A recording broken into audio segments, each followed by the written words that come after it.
offer service, this Friday from after the library closes, 5 to 7, and we're gonna serve wine, which we can do. And I hope you all got your invitations, and I hope we'll see you. Thank you.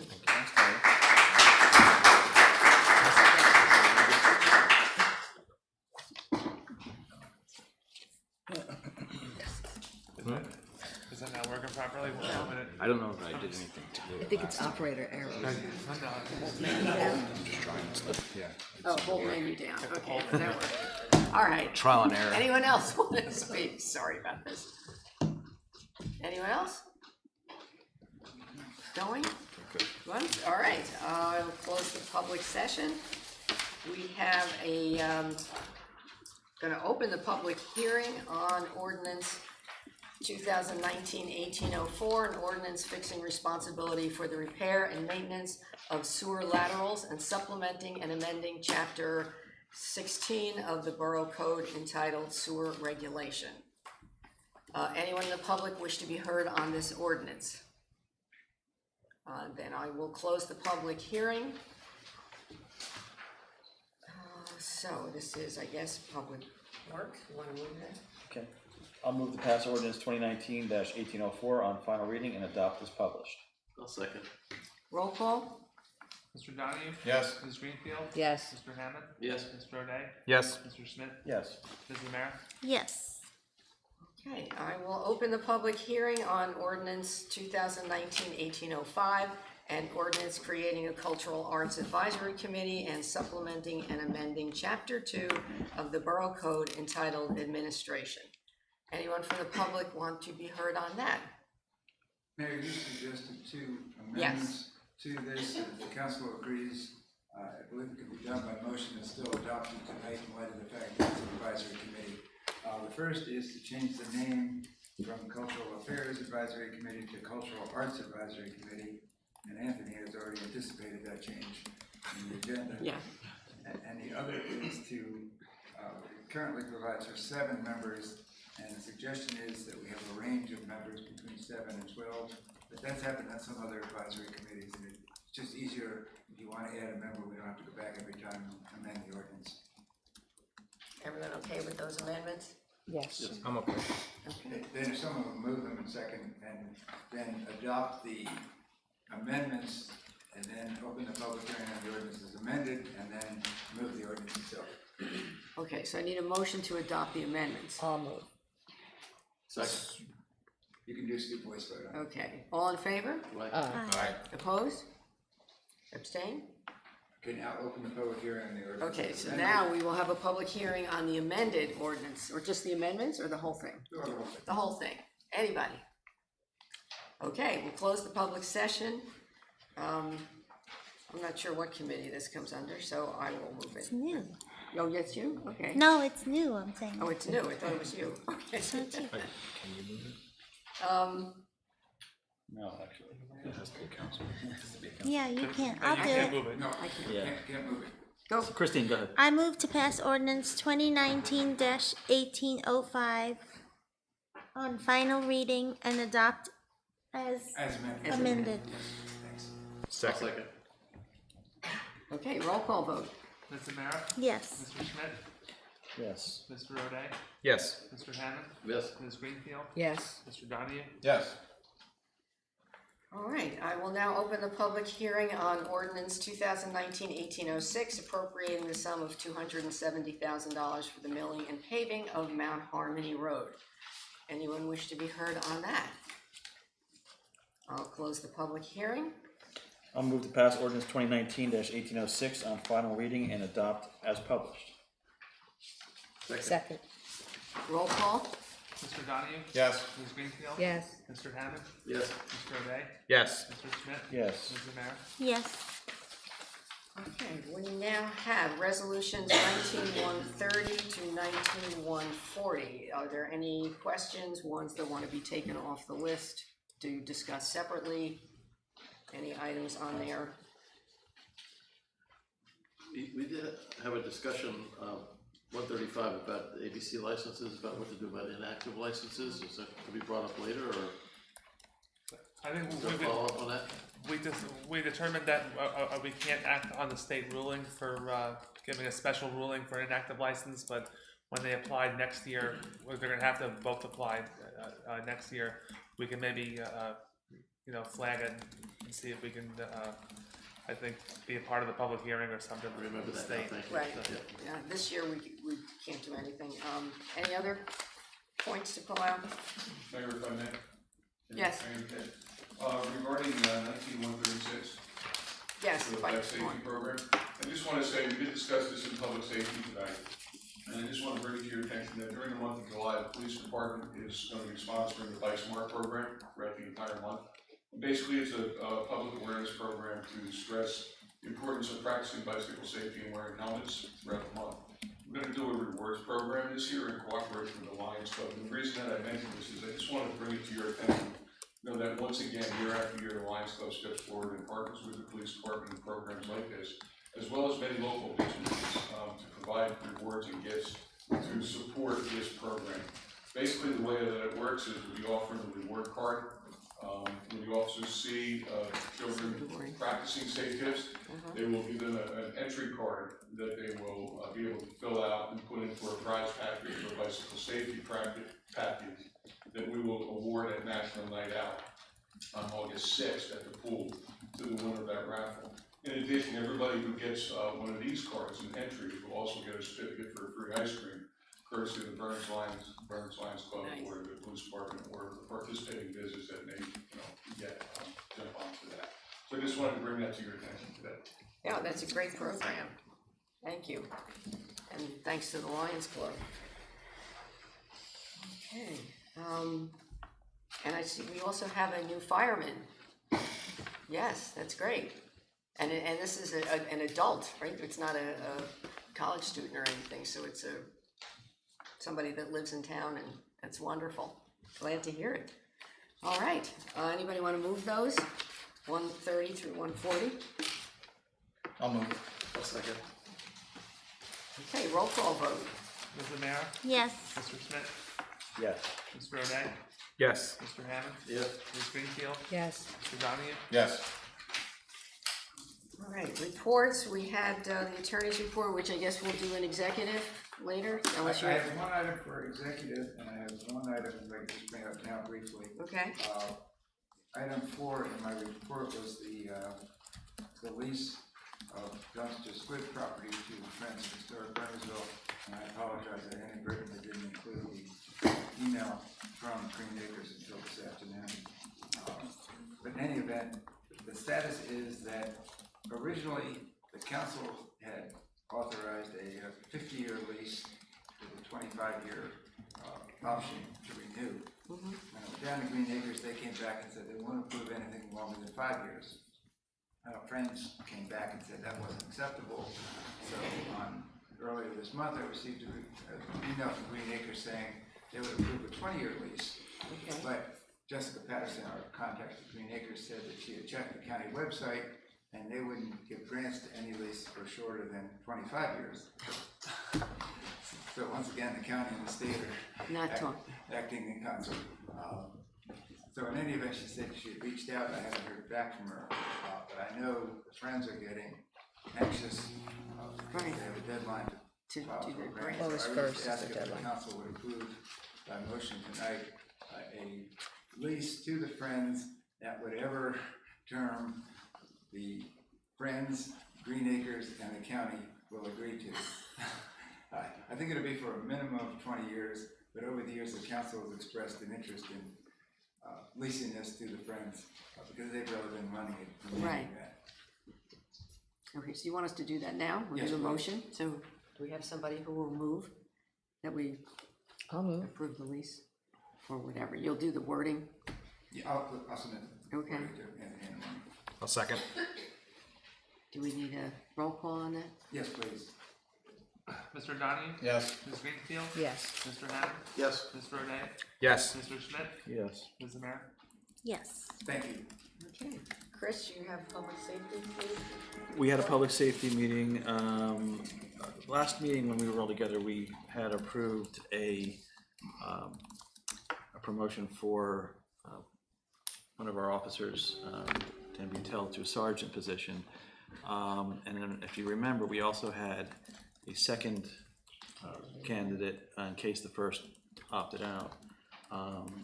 It seems that both have. Is this only for closed? Is it, Chief? Personnel matters. Yeah, personnel. Okay. I don't know where you're going. Personnel matters, you're going to promotion. Well, if we're discussing individuals, yes. Okay, Let's well. discuss it in private first. Okay, good enough.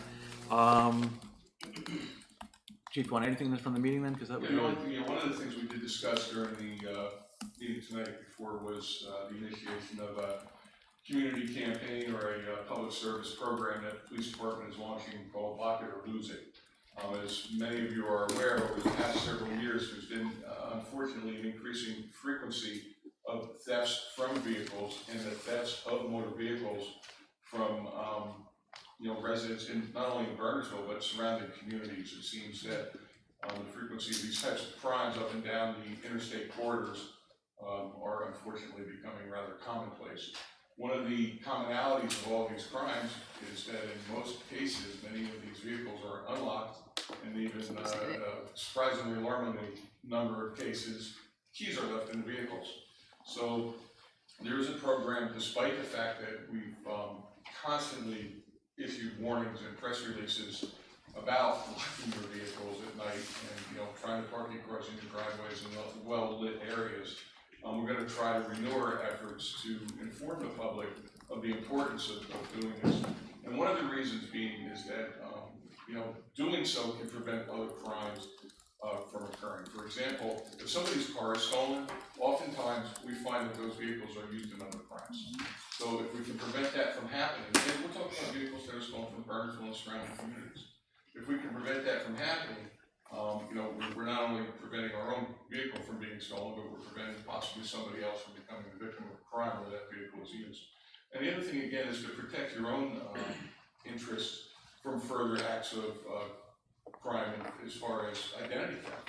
A lot of times important papers, computers, and items such as that are left in vehicles that are used to perpetrate crimes against you or your family members using their personal identification. So it is extremely important that we lock our cars and that we take our keys and safeguard our keys and our key fobs. And one of the important things too is don't wait till the next day if you see some suspicious activity. We talked about the importance of people understanding, please call. You're not wasting our time. If it's nothing, it's nothing. But if you think something's wrong and then you wait until the next morning and we find out that 6 of your neighbors had their cars broken into, we could have responded to that at 3 a.m. or 2 a.m. or whatever time it was the night before when that was observed and somebody said they didn't want to bother us. It's not a bother. That's what we're here for. So there was an editorial that I did respond to. The Bernardsville News actually kind of started this. They issued a challenge to local police departments. Dave, thank you to your editor for that. To do more to educate the public about this. And we really thought that we were doing a lot, to do that already, but apparently because of the repeated incidents, we kind of took a second back look at that and decided we could do more. So we're starting our Lock It or Lose It campaign. We have some cards that we made up that we'll be distributing. We're doing more on social media as far as delivering more frequently safety messages and awareness messages regarding the Lock It or Lose It program. We'll be giving these out on National Night Out. We've developed some posters that we'll be putting in businesses around town just to kind of create a better awareness about this and hopefully help residents to protect their vehicles and their property a little more. So we did talk a little bit about that tonight, public safety as well. Great, thank you. How about the big electric sign you put out there too? You have. Well, we have two of those signs, and we do have plans to use the VMD. That's part of our program to get that message out there, saying, lock it or lose it forever. Yeah, thank you, Kevin. Finance Committee. Finance Committee met this past week. We launched preliminary planning for a 2020 budget cycle, but in fall of this year was actually when we'll begin planning in earnest. We reviewed our long-term debt service plan, and we asked the borough staff to develop some scenarios going forward so that we can evaluate options for 5 and 10 years down the road for more street maintenance, paving the streets, as well as scenarios. As well as other large borough expenses. So as we get those scenarios and review them, we'll have some additional information. So that's the start of that process as well. We discussed the open space referendums, option 1 through 5, and how they would impact the amount of money available, and have provided information to the council members, to Anthony. He has a copy of that as well, for the consideration, along with the information that we're going to get later on tonight's agenda from the survey results. The mayor noted that she reached out to Bernards Township regarding shared services field maintenance, which was something that we discussed in our last council meeting as it relates to the integrated pest management program. Further updates will be available once those discussions occurred, so I think it's just the preliminarily reached out to them.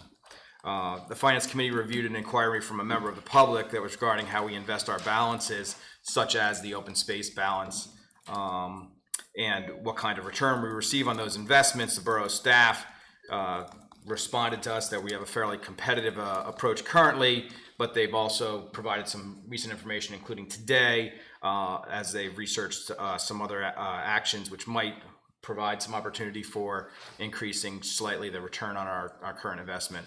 The data regarding our investments and what we've just received recently is available as well to the public, so if you're interested in that, we have that as well. And that's been shared with the council members. Copies of the information is also publicly available from the borough clerk. That's the Finance Committee report. Thank you.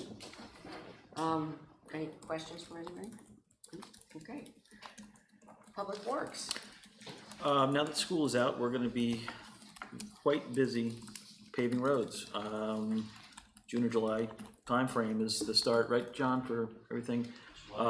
July 8th, Anderson Hill Road, which everyone's, gonna be from Mill Street all the way up to Mendham Road where the extension cuts in.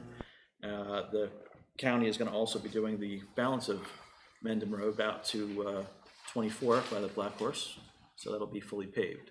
Pill Hill Road from Meeker to Liberty Road, and then we have the roads, what do we call it, John, up on the hill there? Up on the slopes. Slopes, yeah, the Chilton, Morris, Passaic, Somerset, Stevens, and Woodland.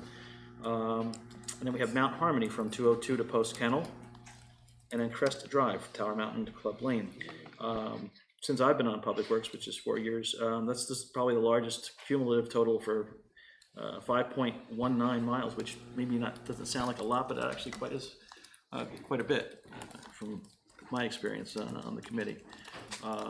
So is there going to be any traffic, I know always traffic interruptions when we're paving, but it's just going to be done side at a time, correct?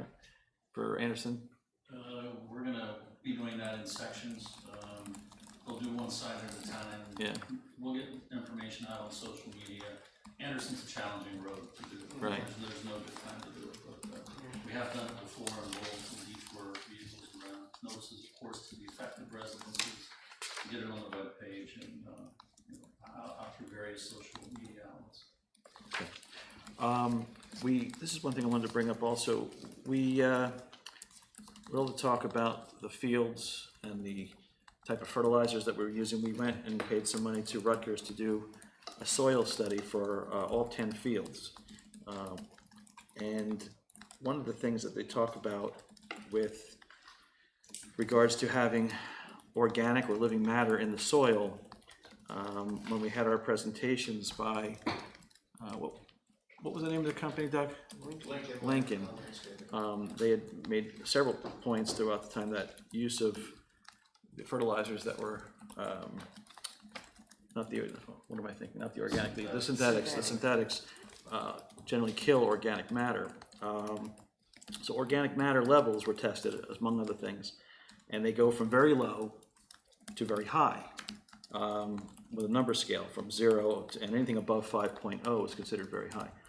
I'm going to go through each field, and we only had one medium. Everything else was high to very high.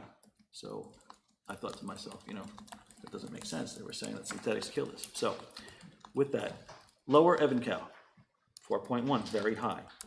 The Rose Bowl, 4.7, also very high. Upper Evancow, 4.4, very high. Borough Hall, 5, high. Kiwanis Common Area, 5.2, very high. Kiwanis Field number 1, very high, is a 5.4. Kiwanis Field number 2, 4.7, high. Lower Polo, 3.9, that's our only medium. Peters Park Playground, 8.2, that's like off the charts high. And it was talked about that, I guess some of the filler or some of the soil that was brought in might have been from, When we did the playground project, we brought in all new topsoil. yeah, yeah.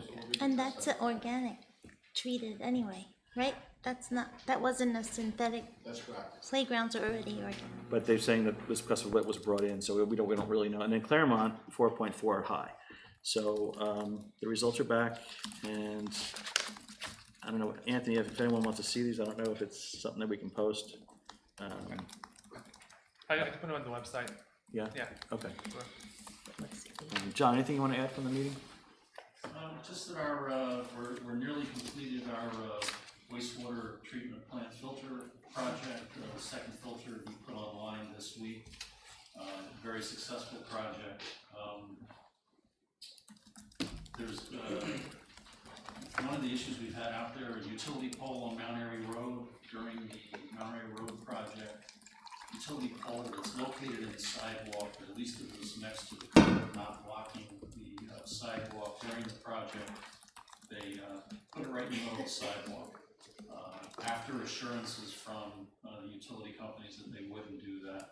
Just a heads up that is being worked out. Verizon and JCP&L are communicating with each other, and they'll move it back against the curb so that we have pedestrian access. For the 5.19 miles of road being worked on, what is the time frame in which you think that would all be completed? Approximately 3 weeks, weather permitting.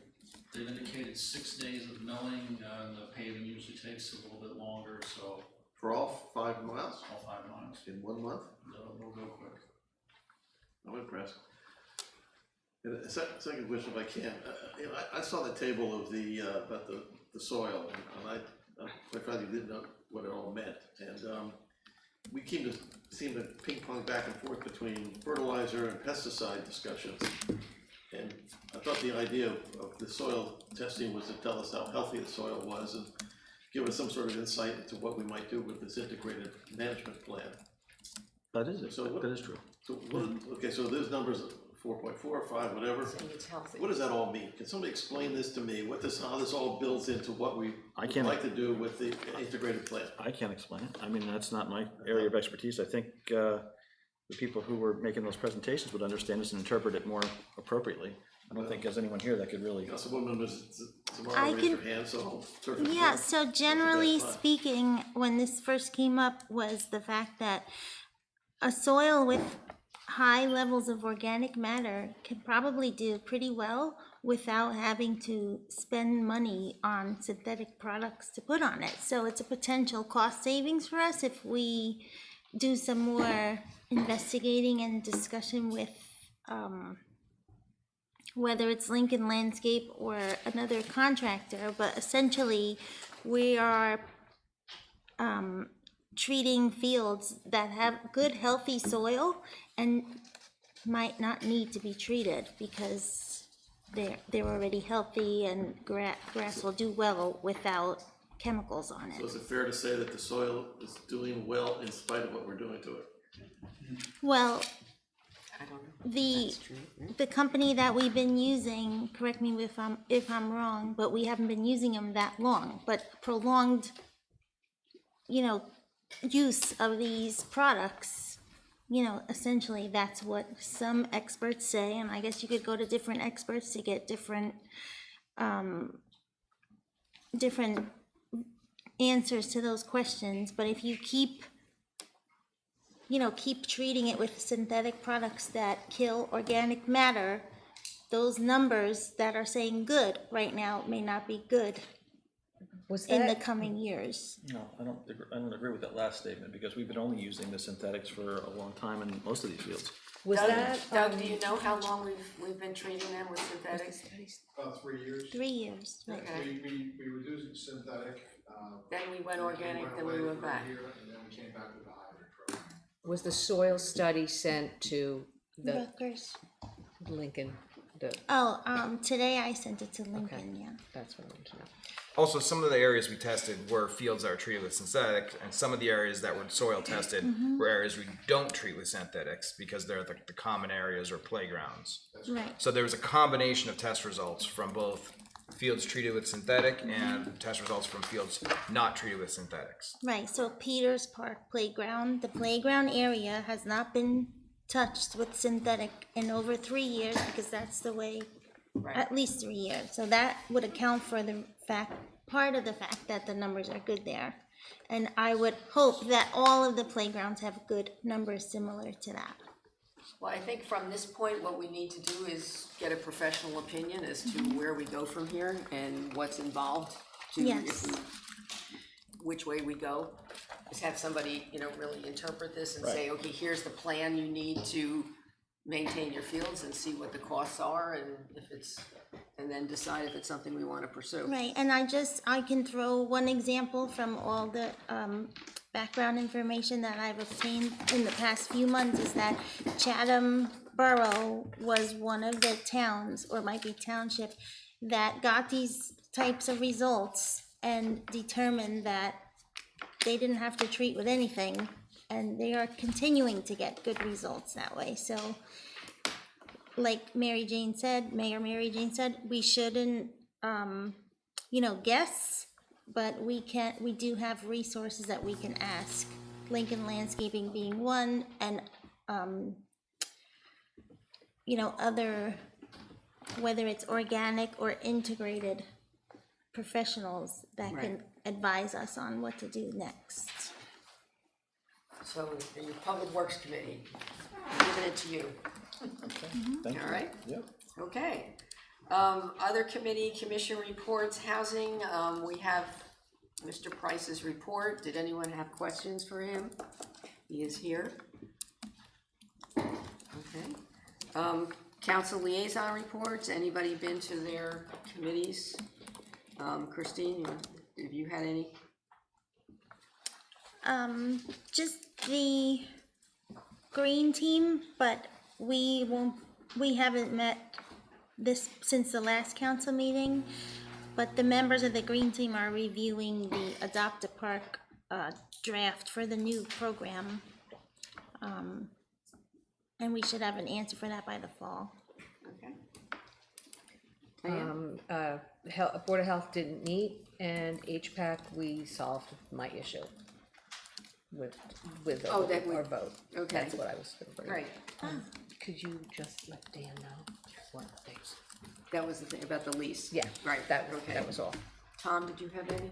Read the finance committee report earlier tonight. Open space, I wasn't able to attend because it conflicted with another commitment. I don't know if there's anything that we need to.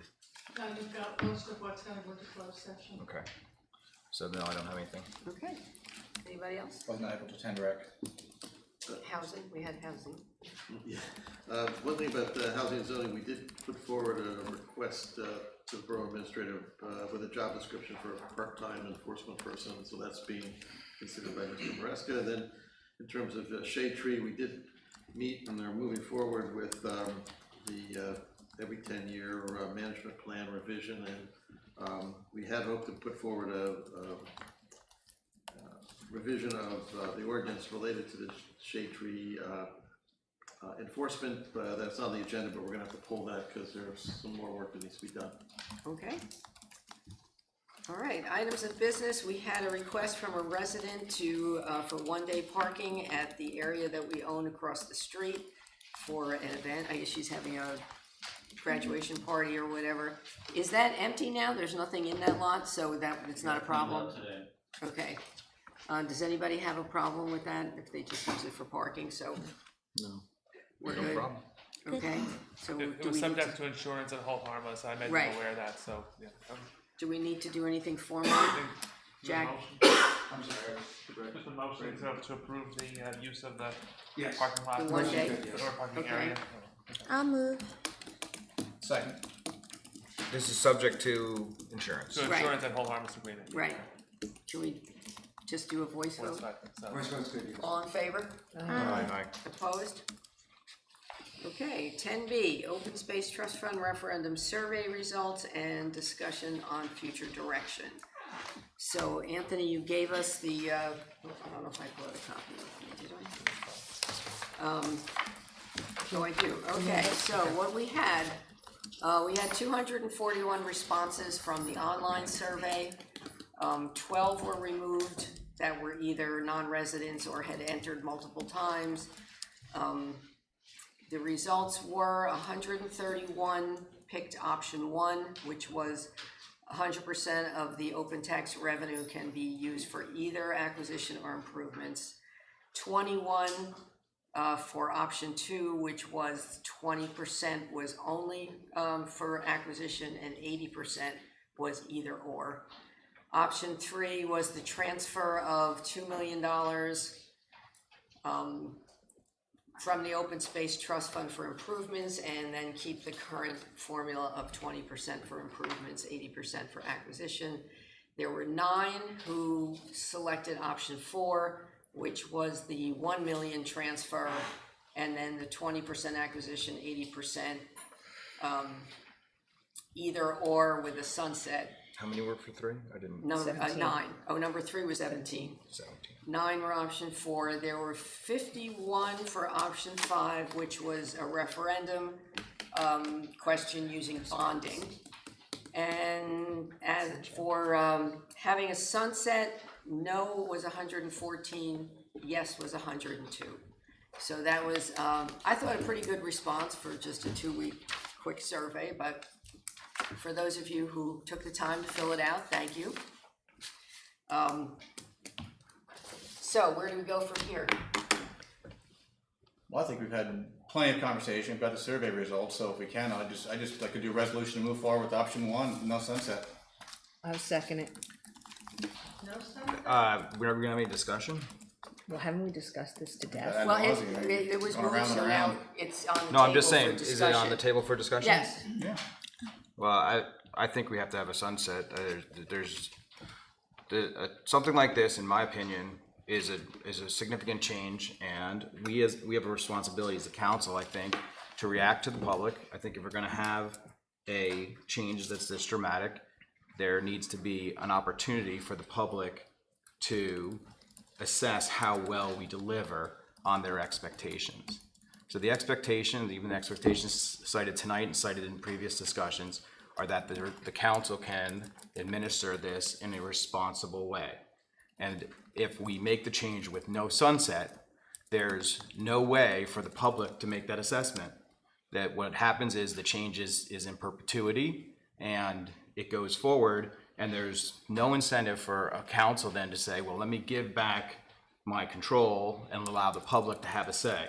So I think it's a responsible approach to have a sunset, and I think the sunset doesn't necessarily impede us in terms of delivering on what the people want, that are very supportive of the idea of having flexible funding. And I think that the sunset, 5 years, I said this in an earlier meeting, 5 years, 7 years, 10 years, we could discuss the term of the sunset.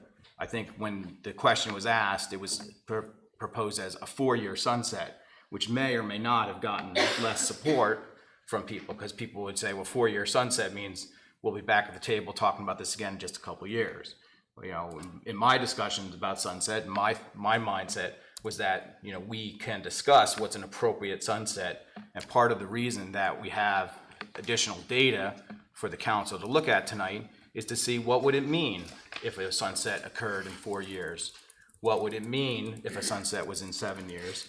What would it mean in terms of funds available, in terms of something that's 10 years out? And I know that there's a list that we received as a council that has multi-million dollars worth of projects. And if we go down this approach, we as a council need to be aware of, you know, what we need to do to try and deliver on all or some of the projects that have been put forward. Well, I'd say, you know, this actually, I don't think it's radical. It kind of brings us into line with what other communities are doing based on some of what Christine related to us. And 2, I mean, as far as the sunset, I mean, there's elections every year, and they, you know, a change of direction can be spoken for every November. So, I mean, I think it's, you know, nothing's a foregone conclusion. But I think it gives, you know, flexibility, and it's fiscally sound. I believe a sunset holds us accountable to the public, and I support a sunset so that the council is accountable to the public. Okay. I'll support sunset as well. I did from the very beginning. It was part of one of my proposals, so my hybrid compromise. You know, I think we're embarking on something that's a radical departure from what we've done in the past. I think it's a prudent thing to have a sunset. And also, by the way, I think because it's got a finite endpoint, it compels us to make decisions rather than delay. And so I think sunset's a good idea. I'm not sure what the argument is against the sunset. Because then you're gonna race to get everything in and done and not properly plan out what needs to be done and take the time to do the proper research before you jump to spend the money before the sunset runs out. Well, we just heard a presentation from a group that's gonna do prioritization, so I don't think that argument holds water. We're gonna have a master plan about recreation from one group or another, or internally done or externally done. So I don't think it's gonna be a race to get something done. But, let's just say there is a pressure to get things done. I think this community has suffered for far too long for kicking the can down the road. We have a lot of needs. Does anybody here have an appetite for waiting for 7 or 8 or 9 years to get things done?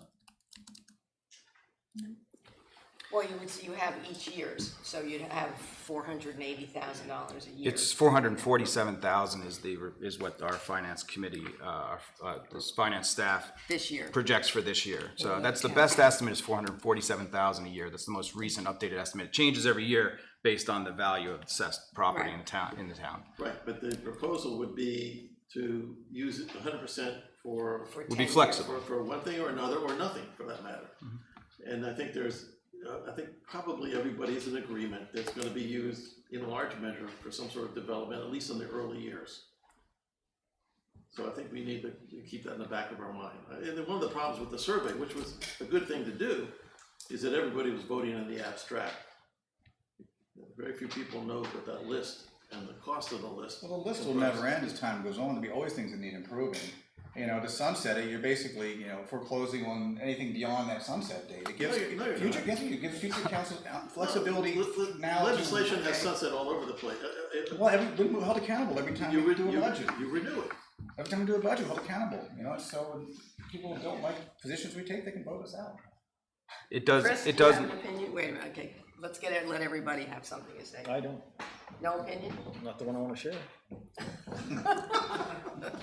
I think there's What do something you that's. support? Let me ask you that. Do you support 100%? You're right.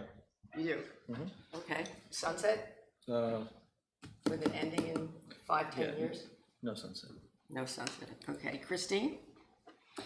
I am in favor of the sunset, and I also think other towns have worded it differently, and if that's what it would take to kind of get us to an agreement point, other towns, New Providence has a 5-year review process, so every 5 years it has to come up for review, similar to like a master plan. The law states you have to have a Does it master say plan. what that review process is? Just curious. We would be the ones that would implement that. No, we I'm would. just wondering it's not in the ordinance, what the review process, it just says it's subject to a review. Well, I just have the examples of ones that have the review process: Cedar Grove, New Providence. So there's not a East sunset, it's Hanover. just a review. Right. Some do have a sunset, but some have, a definitive review process, which I think is helpful, especially for. I know myself as a resident, I'm not always at council meetings. We're at council meetings, but most residents aren't really as, present for this kind of stuff unless it's, something, like it is right now. We're in this situation where things haven't been maintained for a certain amount of time or whatever the case may be. So I think a revisitation every 5 years wouldn't be a bad thing to include in it, whether we say that the sunset happens in 5 years and then it goes back to the old way, or we're forced to revise it in 5 years, or forced to vote as to whether we want it to continue the way it is or continue in a different direction, whether it's working for us or not. And then the other thing I would say is a vision plan, if part of what we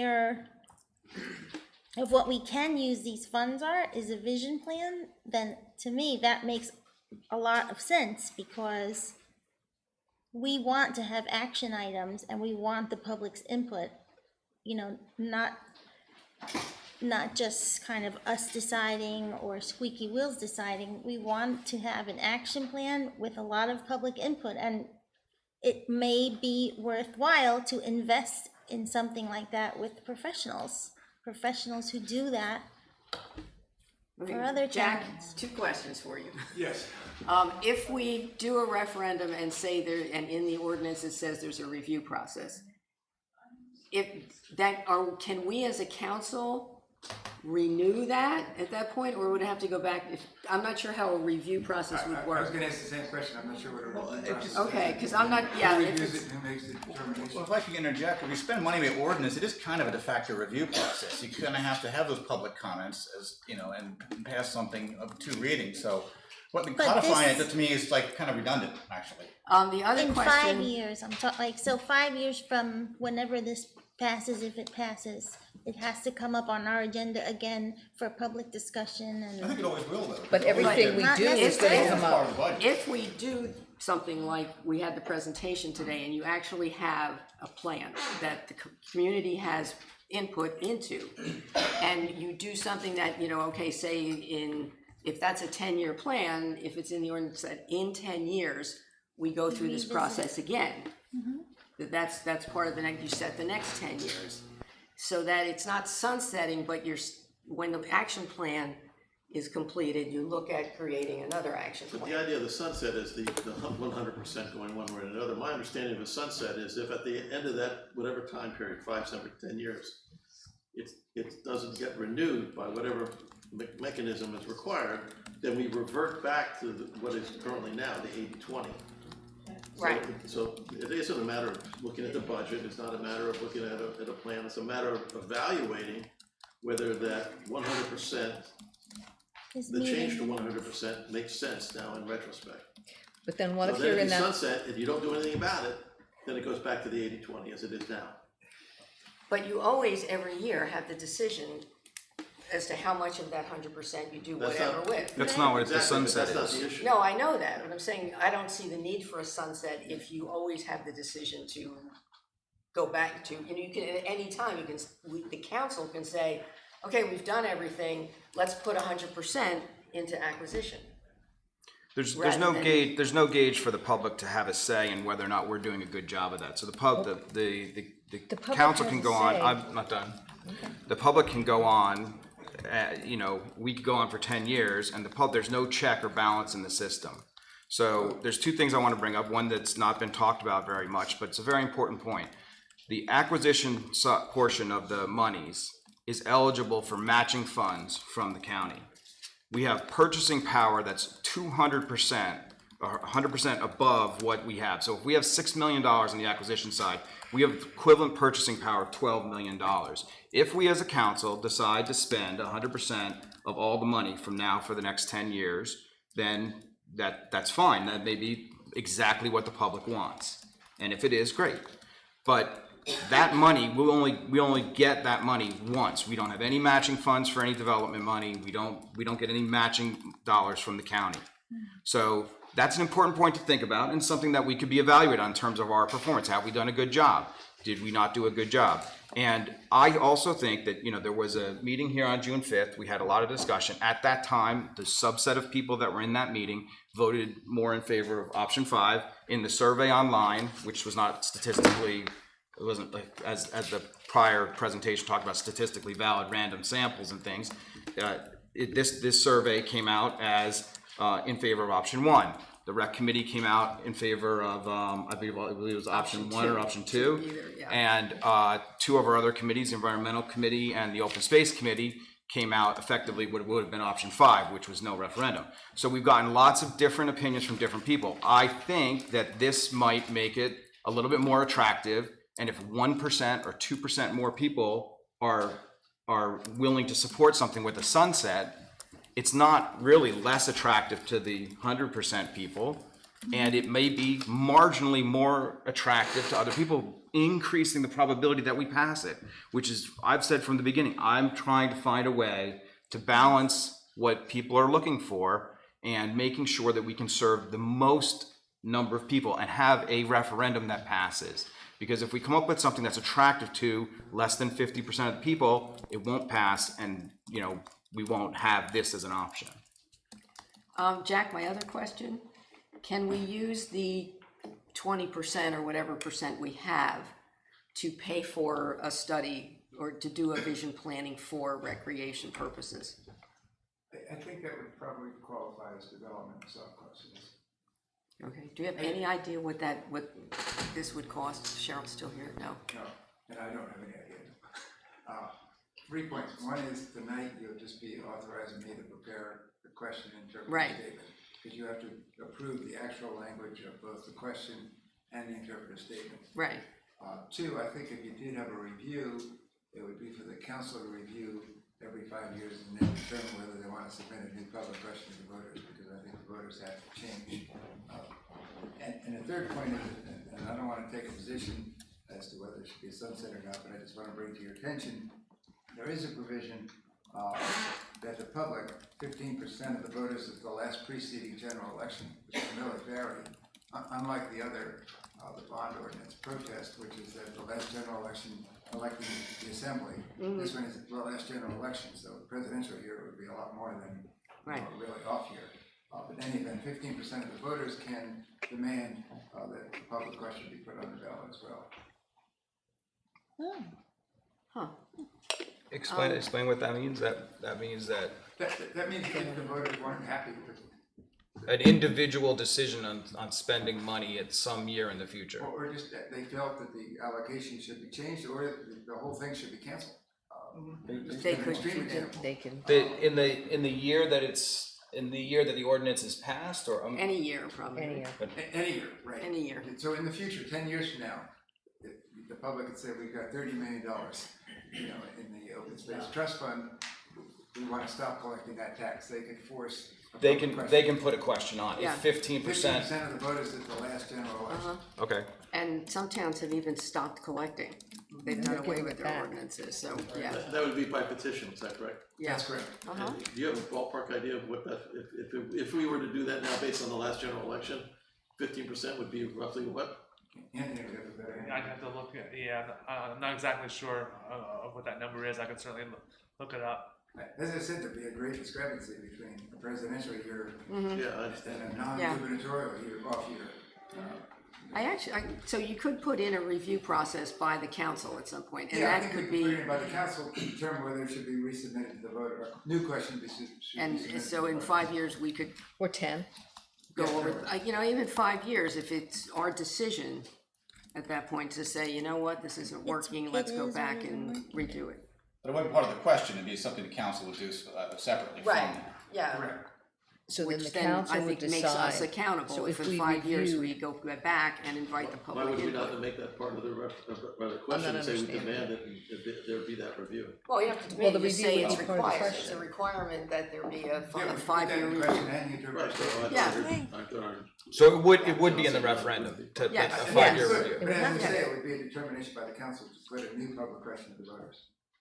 But then what would happen? So then the council would decide whether they wanted to We would continue or Yeah. propose another question to change we it could back. even say it's a review, it would be a public review, and there would be a required public hearing so that we would be accountable to the public saying, okay, the last 5 years, here's how we used your money, I would be fine with that. and see what kind of But it feedback. doesn't automatically sunset it. It's just open for It's review review, and then it and could. if we get an outcry or people say, Okay, I'm all But right. how do we determine that outcry? I mean, we have a survey here where we have a few hundred people respond out of 7,900. I think. Well, that's what elections are Just for. by talking to people, exactly. But the problem. Yeah, and there's enough, I think you can do, this was just a quick little general opinion survey. I think if you look at kind of what the Downtown Development Commission did, that was a much more organized, formal survey. We could certainly do a much more organized, formal survey like this company was explaining, where you actually have different formats for people to give their opinion. We could each be assigned a place to go get opinions. I don't know, but I think there's a way to get enough input from the public to see how it's I hear what you're saying, and I just want to respond to your question earlier, is if we had that option every year to say whether it could be 100, 80, 20, any permutation or combination in between. I think the difference is that those decisions will be fluctuating depending upon the vagaries of who's on the council, whereas if there is a sunset, if there is a sunset, that gives a certain stability to the process. I think that's the difference. I think it just A puts public question, pressure. a public question involves the public, and if the council, makes a decision, it's based on who's on the council at the time of the decision, But if you look at the resolution I read last time, there is a process for us every time we spend it, that it's supposed to go through a review process, which hasn't been done in the past, and no one's called us on it. But I think we need to, use that every time. There's every committee, the environmental, recreation, whatever, all have to go through, and look at what it is we wanna spend that money on. And it has to be spent, we have to do an ordinance every time we spend it. That's focusing on the individual spending items, Right. not on the process of the allocation of the money. No, but I think that's the issue that some of the committees have, is that they're not having any input in some years as to how the council spent their, the money that was technically open space money. That the council's been deciding how to spend it and not getting the input from recreation, open space, environmental, which we're supposed to do. We have that resolution in place. And that's, Yeah, we get that input and eventually it still comes back to the council. I think that, the question at hand is the process of the allocation of the money, not the individual allocation project, not the individual project. We're not doing it by ordinance because we don't even need to change this allocation to do that by ordinance. So I think the whole idea, at least to me, of a sunset is that it's taking what essentially is an experiment, to change our allocation formula and force us to take a review, and not just us, but the public. They're the ones who are gonna tell us the review, not the 7 of us. I think the thing about I'll let you go. Aren't they gonna tell us if they pass the referendum? That's the whole point. The referendum should include the sunset. I think, the people who have talked to us and what I'm hearing is that, the people who are making a decision today aren't the same people from 2008. Let us decide is what I heard from people. Let us decide, not somebody from 2008, not somebody from 1998. But what we're doing then is we're saying the people from now are going to make this decision, and people in the future aren't going to have a review process unless the council or another chance to weigh in. Well, what about the people from 2030? Don't we want to hear from them too? I mean, Well, it's either or. well, at any point, you can have another referendum. I think so the difference I think is right now there's a request for flexibility. Once the keys to the piggy bank are provided, what's the incentive for the people on the dais to give the keys back to the people? And that's my concern. November election. Yeah, I mean, it's 100% either or, and eventually the council is going to reflect the priorities of the people that voted for them. So, and it will change over time. It will, and that's why I think the flexibility is desirable. Doesn't lock us into like just acquisition. It can be either or, depending on what the priorities evolve to be. I know it's going to be in 2030. So I stand by my motion to go 100%. And I second no it. sunset. So if we would you agree to the 5-year review if that were there? I mean, Do you want me to read just? I'd agree Yes, to consider it. I yeah. don't know if I don't think it's necessary. So this is but I just don't want to call from- the question. This is just from Cedar Grove, and it was just one of the ones I picked. After 5 years from the date of enactment of this chapter, and it's the Open Space Trust Fund, the town council shall review the desirability of the continuation of additional funding of the Open Space Trust Fund and either authorize a continuation or termination of the fund. In the event a determination is made not to continue funding, this chapter shall no longer be valid 5 years from the date of its enactment. well, that's just shutting the whole thing down. Right, and then in 2008, looks like they extended it to 2010 and so on. So Yeah, if it's actually, if it's they're working for keep it them, or- then they or don't. continue it. kind of thing. Which, if we had that But is that 12 changing years it back, or is that earlier. giving it back to the, getting rid of the tax altogether? It's forcing the town to say, yes, we're gonna continue, or no, we're not. Well, I know some towns have done that, Continue. but I question, I mean, the general rule is you can only amend an ordinance with an ordinance, a resolution with a resolution, and it seems to me the same thing would apply to a public question. If you want to change it, it should be by a new public question. It's nice to see your gross ordinance. Well, I just, again, That's just too an much. example. Just keep it simple.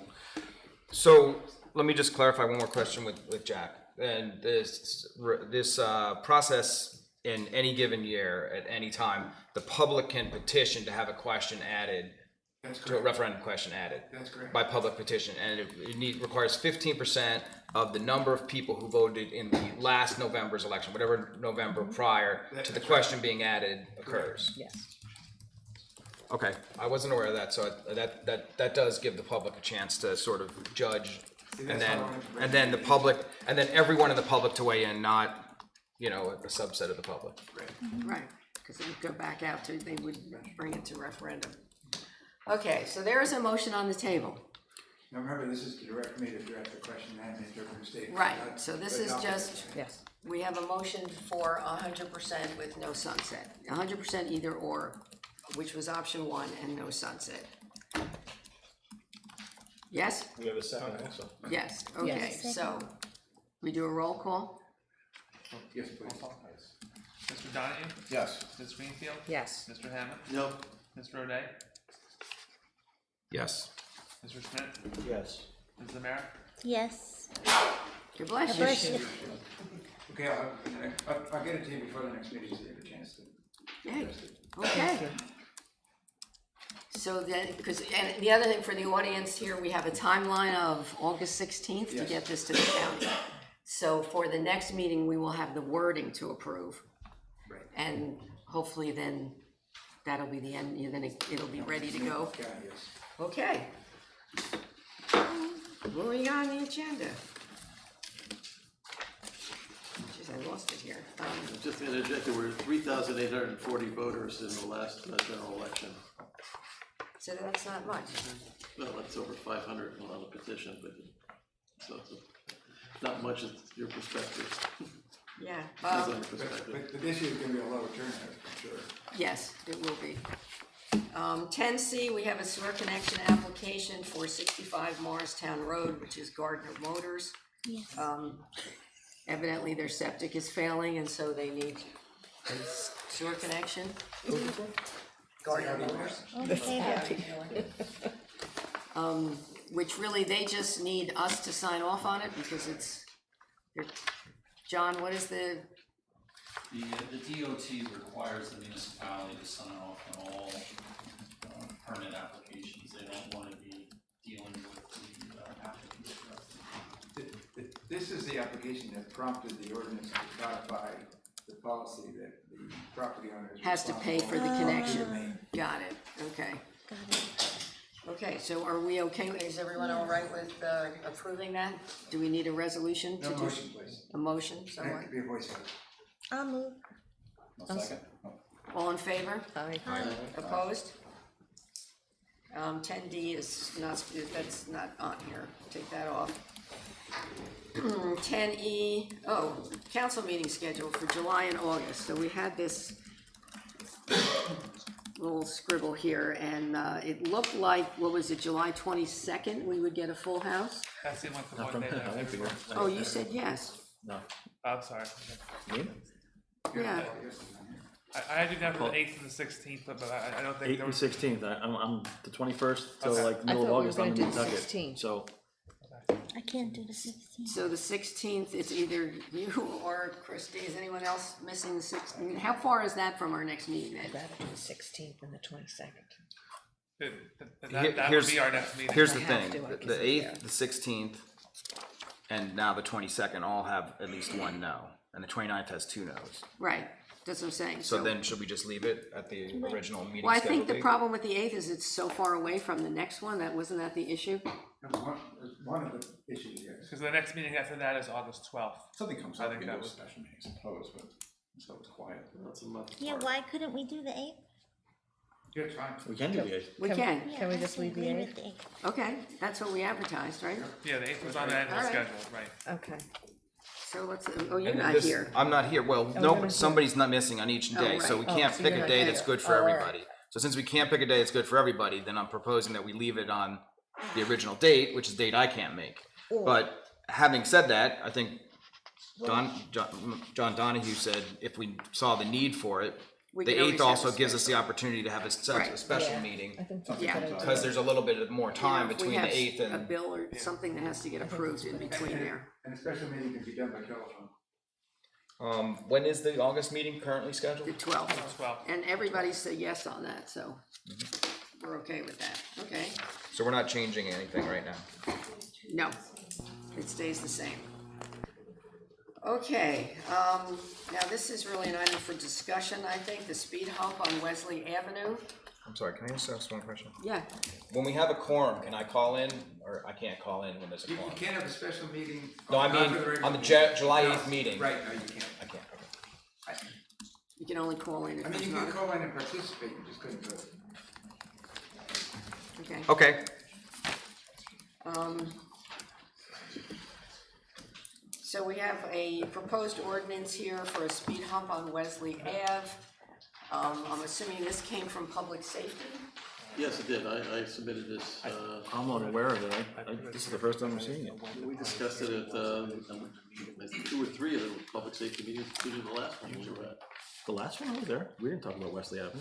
Speed hump? Yeah. I remember that, because that's also a public works Has thing. Public Works discussed it? it was in our Public Works meeting. So, Okay. Well, let me introduce it, then we can discuss it. Okay. That's Well, the that- process. Well, Before we introduce it, we need the location described. You can see I left it blank in the ordinance. I think Wesley is that the smallest street in town? Yeah, I mean, it's. Locations on Wesley to be determined How by can the you- engineer, exactly where on Wesley. But How we need can to put you in the even, ordinance. Just saying, that Get a Wesley's like speed. the distance between here and the parking lot is a very small street. There was, John, in our, I mean, maybe we could do that in again, I don't know. our Public Works meeting, John, you had a location in mind? There's only one location that doesn't have driveways, you obviously can't put the speed table. But it's substantial, it's at least 5 to 6 feet up, 10 feet, and then 5 to 6 feet down, so you got a total of 20 feet. There's only one location on Wesley that wouldn't interfere, the driveway wouldn't interfere, and it's about halfway in the middle of the road. We can introduce tonight on that. How many people have been title, caught, and then come up with a technical description. well, is this, how many people have been caught speeding on Wesley?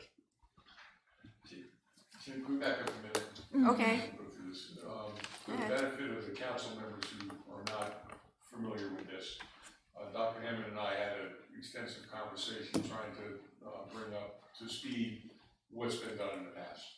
This is not a new request, this is not a new situation. Wesley Road is a very narrow street that has a small number of houses on it that are close to the street. It also has a preschool daycare center located on it, and it's used for cut-through traffic. So they get a significant volume of traffic on that little street. You know, if you're standing next to the street and somebody goes by you at 20 miles an hour, it seems like they're going 50 miles an hour. It's more like a driveway than a street. It's the only street in Bernardsville that has, I believe, a 15-mile-an-hour speed limit on it. I don't think there's any other street that has a 15-mile-an-hour speed limit on it. That being said, there's still an extensive volume of traffic on there, and there's still a perception that speeding is an issue to some of the local residents. So we do have some speed data over the years that, quite frankly, since I learned this was going to be on the agenda, I haven't had time to really pull all that data. It's over 3 different types of speed counters, so it's not exactly apples to apples. It's kind of hard to compare, you know, what we did in 2011 to what we did in 2015 to what we just did recently, because we were getting data from different types of speed machines, right? But the volume seems to be more of an issue than speed. But as I said, it's a very narrow roadway, so there is a concern or perception that safety is a problem. In 2016, there was the Public Safety Committee and council addressed this matter. And there was a memo that was issued to the then public safety chairperson, Janet Waite, as to what needed to be done to resolve these problems. We've addressed these issues with better signs. We've put warning placards on the bottom of speed limit signs. We reduced the speed limit from 25 to 15, which it is now. We've used electronic messaging on that road to slow people down, and we've run radar details on that street. The radar details have a history of slowing people down, but you're not going to see a lot of tickets because it's not really a good street that's conducive to running radar on, quite frankly, because when the police car is there, you see it almost immediately, no matter where you're going. So when the car is there, people slow down. When the car is not there, people have a tendency to go a little bit faster. But they're not going as fast as I think a lot of people think that they're going. Not to say that 25 miles an hour is a safe speed. That's why we reduced it to 15, all right? But we can't be there all the time. Speed hump, okay, would force people to slow down a little bit to negotiate the speed hump. It's different than a speed bump. It's a little different than a speed table, all right? But it does the same thing. It forces people to slow down, and it requires some advanced warning, not only upright signs, but also pavement markings indicating it's time to slow down. There's various different kinds of speed humps that can be installed, all right? They can be in the form of a cobblestone, rubble type speed hump. They can be in the form of just a simple paved, smooth speed hump. I'm not a traffic engineer, and the memo that was issued in 2016 made a recommendation that perhaps a traffic engineer should come in and take a look at this. It's expensive to have traffic engineers to come in and do studies. I think that this is kind of a relatively simple matter that, I've had conversations with John Sear, please correct me if I'm wrong. We don't think that a speed hump is a solution for every street where people complain of speeding. It depends on the type of neighborhood, it depends on the volume of traffic, it depends on the speed limit. There's a lot of variations that go there, but I think in this event, I think we're in agreement that a speed hump is probably the way to go. Do we need to get a traffic engineer to say we need a speed hump there? Yeah, I don't think we do. No. All we need is an ordinance. So it's something that we can try. The less expensive way to do this is to have, DPW meet with, I believe, contractors and some pricing to see what it is. We haven't done that yet. We don't have authorization for a speed hump, so I don't know if John had preliminary numbers as to what the expense is. And this isn't budgeted at this time. So, that's something that needs to be considered. It's maybe something that needs to be done in the next fiscal year, I don't know, but this is something that we've been dealing with for a long time. And the longer it goes on, it keeps coming up, and council membership turns over, and new residents move into the street, and it just seems like it's Groundhog Day. It's over and over and over again. Speed hump would be a permanent solution, I think, in addition to everything else that we've done. Quite frankly, I don't know what else we can do. There's not a lot of other alternatives. We discussed in detail some of the alternatives that have been suggested. And for one reason or another, they're really not that favorable. The last thing we want to do is displace traffic from the high school parking lot or the library parking lot. Yeah. You can't do that. So, to close the road, make the road one way, it's not going to work because it's just going to send the traffic through other problem areas that we already have. So putting speed hump in, I believe, would force people to slow down and make that a little bit safer. We haven't exactly spec'd out where it should be. We have an idea as to the only place where it would meet minimum sight distance requirements and wouldn't interfere with somebody's driveway or somebody's landscape or trees that they planted or whatever. So I think, it is tonight, do we want to pass an ordinance? Do we still need to do a little bit more work on it? Can we come to a consensus that we want to put one there maybe, rather than pass an ordinance? Get a consensus from the town, and then, John and I can do some work for these, to get some funding, look at what the costs are gonna be. I don't know. Well, we're not passing it tonight, it would be the first reading. I know that we've always had an issue about the plowing when we have speed humps, that they damage the plows. That's been one of my biggest concerns, and anytime the subject's come up, you've heard me say I'm not a fan of speed humps. Right. For a number of reasons. Drainage, plowing, The noise, if one's installed, I don't wanna hear a year from now, it's Take it loud, out, take it's it too out. noisy. That was my Because question. it's not- What's the experience of buyer's remorse on these things where it's like, yeah, it was a great idea, but then I hear the car slowing down, going over it. Other towns are taking them out for that reason. Can Because of the I complaints. process, I mean, we're discussing this before it's been introduced, I mean, I haven't Well, experienced it's this yet, kinda- we generally introduce we make a motion, and then we talk, if it's accepted or seconded, then we talk about it, do we not? Is that not the process? Well, maybe the introduction's in discuss it question. Well, that's to get voted down then. You can't talk about it before introduction. Well, yeah, it's just that question is an whether it's ordinance ready for usually comes introduction or not. recommended through Jack or something, right? So, Well, I just wanted to bring the council up to date, because I know we discussed a little bit in public safety, Dr. Ken and I have had discussions. Christine Zimmer and I have had discussions that go back, I think, over a period of time. But for the benefit of the council, I'm just bringing you up to speed. I have another So question. if there's any further discussion, then we can do that at whatever time is appropriate, but I just wanted to. I have another question. How is this gonna affect drainage since those houses are so close to the street? Typically, what you do, the speed hump needs to obviously take up the majority of the roadway, otherwise people will go around it, but there is an area on the side that the hump doesn't go through, maybe I know. about a foot or so. But that won't push the water No, it to won't. the houses? I Okay. think the area we're looking at is a relatively flat area, it's not on a grade. Because I know that street is on a big hill. Part It's of real it flat. At the area, end, very okay. flat. So what I hear is that, if there's a place for a speed hump that's appropriate, this is more appropriate than other areas that have been discussed, is, I think we've done. Relatively everything speaking. else that we can do. yeah. You mean areas as far as Sorry. location? What do you mean? You said the unique circumstances of the street, the quantity of the traffic on it, the size of the street, the proximity of the homes to the roadway makes it sort of more of a unique circumstance in the town relative to other areas that have been discussed for speed humps in our town. That's what I was saying. Because we don't want everybody who has kids playing to want a speed bump on their street. Well, yes and Yeah. no, because I Is that think when they look, that's always a fear, all right, it does come up, but when they look back at it, well, do they really want the noise, are there other things that can be done first? In this case, we've really done everything we can do. We can go back and maybe put some new signs up, but we've put signs up, signs have been stolen, we put signs up, neighbors didn't want them, and the next day, within a week, the signs are gone. So, because someone didn't want a sign. if they don't want a sign, they're gonna wanna So, speed hump? the speed hump, they're gonna have a little trouble ripping that out of the street. So, some neighbors maybe are in favor of the reduced speed efforts that we do, other neighbors may not be. Do we Is it, know? Kevin, is it I- mostly commuter traffic in the morning, and then when school's in, it's the kids coming and going? Is that the You know what, largest? I think the volume of traffic that we've looked at corresponds with rush hour. The schools are in the area. Can I say specifically and emphatically that is a result of this proximity to the schools? Partly, I believe, but also it's convenient. Avoiding a light. Avoiding a light at Olcott Square.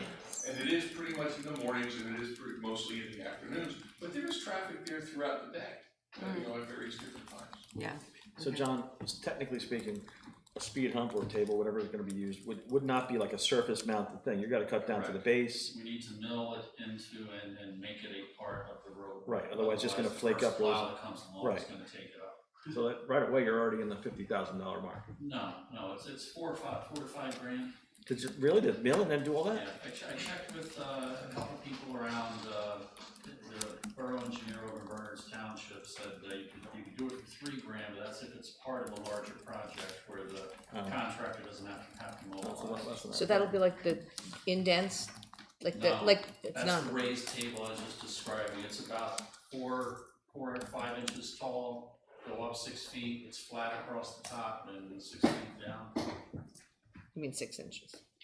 We have a 6 feet measurable, around. we have an objective okay. I see what measurable you're saying, problem on okay. that road, and everything has been done. In fact, correct me if I'm wrong, chief, but the speed limit there on Wesley now is actually below the minimum, set for the state, and we had to get a waiver in order to go that low, is that correct? Not a waiver, but we did have to meet special warrants in order to justify a speed lower than the standard 25-mile-an-hour. Okay, residential so speed. we've lowered the speed, we can't do a crosswalk there for a lot of reasons, we looked into that, to the school. We can't do a four-way stop sign, which has been proposed because, again, correct me if I'm wrong, but regulation does not permit stop signs for speed control. We've looked at all other mitigating factors. This is what we're left with. Can the residents sign off on it? So Sorry? Can the residents sign off on it? I don't know if we can do that. I've walked that street. I think there are 13 houses. I met with 9 of the households. There's nobody opposed to the idea. They're desperate for some relief. Well, you said in your email they weren't opposed, but they weren't necessarily. I said 2 of them weren't sure that it would make any difference, but they were not opposed. Okay. They said, go ahead. In fact, one of them said, can we have multiple? I wonder if we can get them, that once it's there, they're done. Well, if, They I can't would- ask us to take it out. I know, that's what I was saying. I mean, I don't, I think there's a lot of different factors at play which make this like almost a perfect storm because of the fact that people are cutting through there And it's so to narrow. avoid the light. There's a preschool where a lot of the kids are walking and no sidewalk.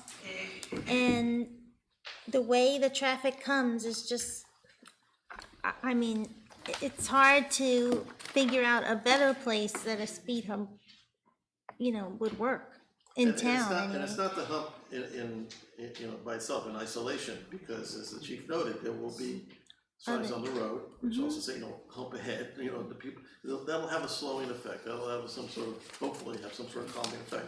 But this is the solution. We voted up or down. I'd like to introduce it.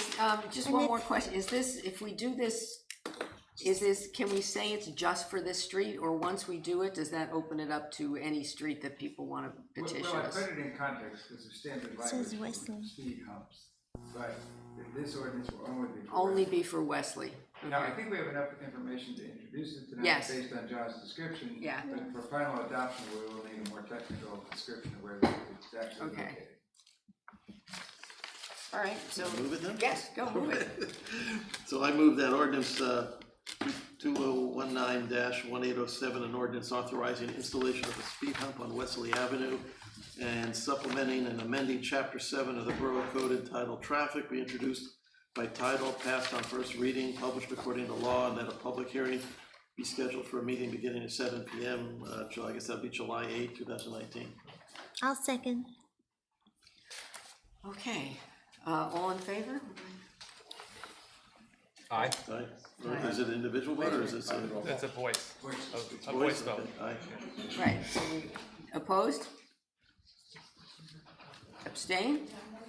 I didn't hear a lot of ayes. Okay. I said aye. we also All right. have, I said that. We're holding the shade tree. Can I just make one comment? Should we notify, like by letter, by mail, the 13 people who live on that street that this is on the agenda on July 8th? So that if any of them have a specific concern, That's a good the idea. members of that street, the 13 addresses on the I street, think that's a good idea. Can we do that, good idea. Anthony? And Palmer School too. and the Palmer School too, And the church? and the church. Yes, good idea. I'll just send them a copy of the ordinance. And just tell them it's on the With agenda. notice, Yeah. And then which will say the public Yeah. hearing date. Right. Okay, I can do that. Yeah. Yeah, good idea. 10G, request from New Jersey American Water to use borough property at 2 Childsworth Avenue. I didn't know we had borough property at 2 Childsworth, okay. This is for their staging area for the work they're doing on Wait, where are you? 10G. We're Oh, not this doing, one's this right is here on on this, hold, okay. yeah. Yes? This is for their staging area? What is this?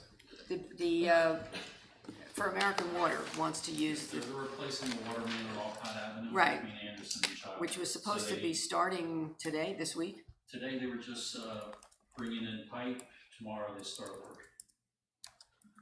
So they just temporarily want to use this. For their staging, pretty much, okay. Is that, how close is it to somebody's house? Is it gonna be disruptive or? So it's the triangle at the intersection of Child's Worth Right. and Alcott Avenue. Okay. Vacant piece of property. All right, do we need a motion? Motion, somebody? I'll move. Second. All in favor? Aye. Opposed? Okay, abstentions, nobody. 10H is appointment of a deputy tree conservation officer.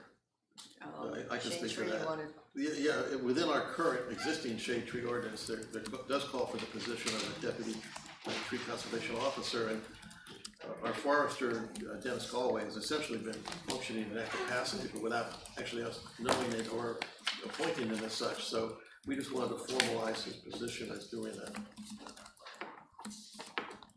So I guess we need a resolution for that. You can do a motion, yes.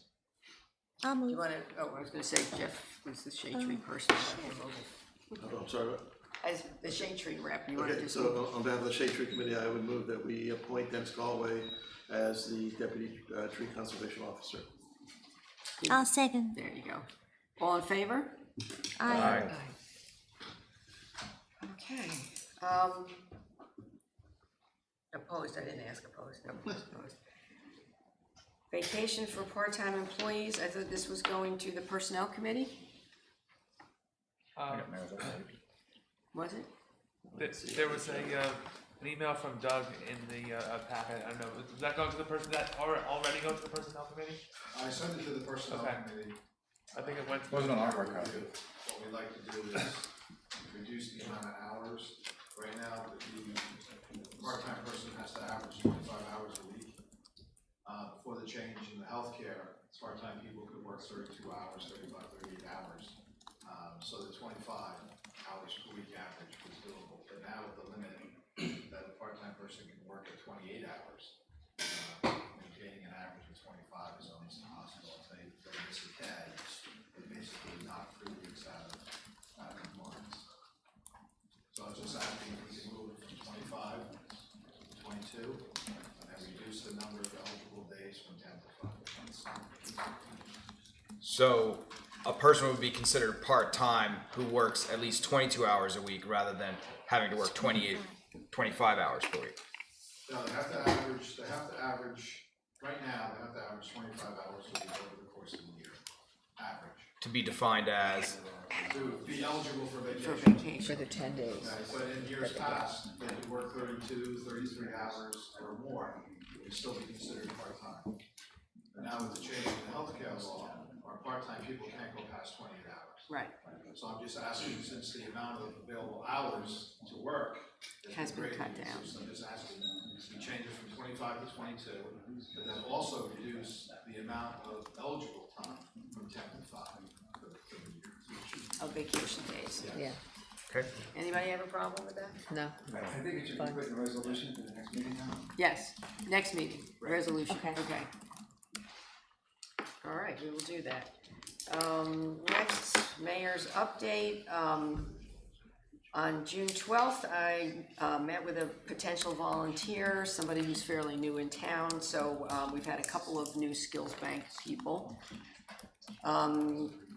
Jeff and I attended the Somerset County Governing Officials Association on June 12th as well, and the speaker was John Donadio, I think that's how you say it, was the executive director of the New Jersey Association of Counties, who didn't really have any good news for us, did he?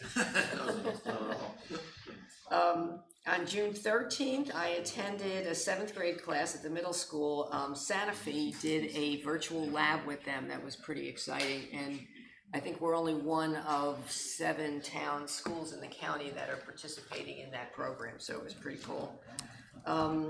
June 16th, the Dad's Day race was a big hit. I think it went off really well. We left, but a great editorial in the Bernardsville News about the events that went on that day between the Dad's Day race and the PBA car show. The newspaper was saying how great it was to have those kind of community events, so kudos to the people who organized them all. Christine and I met with the superintendent to talk about having the new art teacher and the art club get involved in the mural project and the grant that's available from the County Cultural and Heritage Commission. That's gotta be in August, so Christine is working on that. What else did we do? Yeah, you don't need the rest of it. Chamber Social at the city gym, and we had the grand opening of Cycle Bar. So if you wanna check out those 2 places. That's pretty much what I have. I don't think, do we have correspondence? I didn't see any. Okay. Any unfinished business? Nothing Nothing left unfinished or over? new that I know of, New business? Anybody? unless anyone else has it. Open session. Mayor, I'm sorry, may I just ask a quick, very Well, it's open session. You I'm can, sorry. you can come up. Sure, sir, I don't Anybody. mean to jump you. Sorry, let's take 2 seconds. 2 I don't have, you can tell me I don't have to turn this on? Yeah, no, you don't. Mike Long, 22 Crest Drive. What's 15 July seconds? 8th, will the wording for the referendum be presented and read? Is that the plan, that it will be Yes. presented and read? Okay, Yes. thank you. Yes. I don't think I have to do this for you either, do I? Maybe. Carriage House Road. In conjunction with the open space referendum, and I'm following up on Rosie Valentine's question from June 5th. Are you going to publish the list of projected prospective projects to spend money on and the estimated costs? Also the rec committee, isn't it, right now? Right now, it's with the rec committee. We've asked them to work on their priorities, and I think what they're gonna, they meet tomorrow night? I believe so. I think what they're gonna do is prioritize them by location, not what's the best project, but for each different site that, you know, we own within that, they're gonna prioritize them. And then once the council sees that, I guess we'll talk about what we wanna do with it. If we want it to be, it may not, you know, cause I'm thinking if we wanna do this 5-year plan, then that will kind of be, I'm thinking that would be information they would want, but whatever comes out of a professional company doing it, I think would be more of what the public would want. But I think it would have an influence on whether people know what projects work and how much they cost. Yeah. Also, I asked at our last meeting if the Environmental Commission and the Open Space Commission could also have this list of projects. One of the things that you talked about earlier tonight, as well as back on June 5th, was the resolution, or I think it was maybe it was June 11th, the next council meeting, was the resolution 2010-100, which talked about involving all of these different committees in Right. project evaluation. And I realize we're not evaluating projects at this point in time, but it would seem like if that's the process that we're eventually getting to, then if we're at a point where we're asking one of the committees to look at the projects, shouldn't we be asking the other committees for their input as well? And I asked that question back on June 11th as well. Well, I mean, is it relevant to their mission? I mean, Yes, open space, how we spend open space money is relevant to open space not committee. the environmental, I mean, if we're just talking about, you know, what we're gonna do, you know. The 2010-100 resolution, which was adopted by the full council and was referenced at 2 different occasions by the mayor, talks about referencing all these committees prior to making any kind of spending decision. But we're not spending. Yeah. But we're asking for priorities. It's kind of the same thing. It's, you know, if we're gonna ask one, we should ask them all. That's No, I said consistent. private place That's a goes to process that, that's open space. consistent. The other ones can opine, you know, be a friend of the court, but, you know, it's. But they should see the projects and the numbers. Okay. But we're not spending any money, so much keeps getting concluded, we're not spending, there's no money to spend right now. I would ask Jack, is this public information that's in the rec committee? Yes. It is public. It's public information? It is.